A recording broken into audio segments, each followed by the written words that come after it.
জাতীয় পার্টিকে অনেক কিছুতেই বাধ্য করেছে আওয়ামী লীগ সরকার, তাই কোনো ভুল করে থাকলে জনগণের কাছে ক্ষমা চাইলেন দলটির চেয়ারম্যান জি.এম. কাদের। তার দাবি, দ্বাদশ জাতীয় নির্বাচনে জাতীয় পার্টিকে অংশগ্রহণ করতে বাধ্য করা হয়েছিল। মামলা হামলার ঝুঁকি নিয়েও জাতীয় পার্টি ছাত্র জনতার পাশে ছিল এবং থাকবে বলে আশ্বস্ত করেন তিনি। ঈদে মিলাদুন্নবী উপলক্ষে সোমবার বিকেলে রাজধানীর বনানীতে দলের চেয়ারম্যানের কার্যালয়ে মিলাদ মাহফিলের আয়োজন করে জাতীয় পার্টি। এতে যোগ দিয়ে দলের রাজনৈতিক সব ভুলের জন্য জনগণের কাছে ক্ষমা চান জি.এম. কাদের। আমাদের কোনো কাজে যদি কেউ কোনো সময় মনোকষ্ট নিয়ে থাকেন, হয়তো আমাদের ভুল হতে পারে, আপনারা আমাদের ক্ষমা করে দেবেন। ৯০-এর দশক থেকে সব রাজনৈতিক দল জাতীয় পার্টিকে নির্যাতন করেছে, এমন বিস্ফোরক মন্তব্যও করেন তিনি।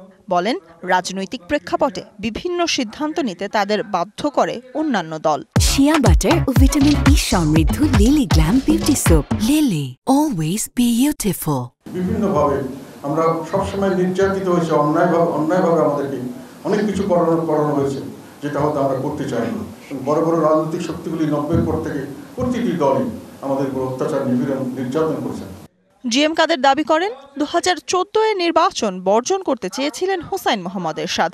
শেষ ৩টি নির্বাচনও ছিল বিতর্কিত, আর তাতে অংশ নেয়ার সিদ্ধান্ত ছিল ভুল। ২০১৪-এর এই নির্বাচনে কিন্তু বিএনপি যায়নি, এবং বিএনপি যায়নি জন্যই আমাদের নেতা আলহাজ হোসেন মোহাম্মদ এরশাদ এই নির্বাচন থেকে নিজেকে তুলে নিয়েছিলেন।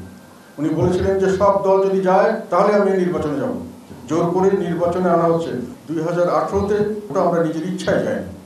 জাতীয় পার্টি রাজনৈতিকভাবে শুরু থেকেই বৈষম্যের শিকার বলেও আক্ষেপ করেন জি.এম. কাদের। তার দাবি, ছাত্র জনতার আন্দোলনে তার দল প্রথম থেকেই সমর্থন করে হামলা মামলার শিকার হয়েছে। আমাদের বিরুদ্ধে নানানভাবে কুৎসা রটনা করা হচ্ছে, এখনো করা হচ্ছে, এবং আমাদের বিরুদ্ধে মামলা দেওয়া হচ্ছে। আমরা নাকি ছাত্রদেরকে হত্যা করেছি ইত্যাদি ইত্যাদি। Sultana Swarna, DBC news, Dhaka.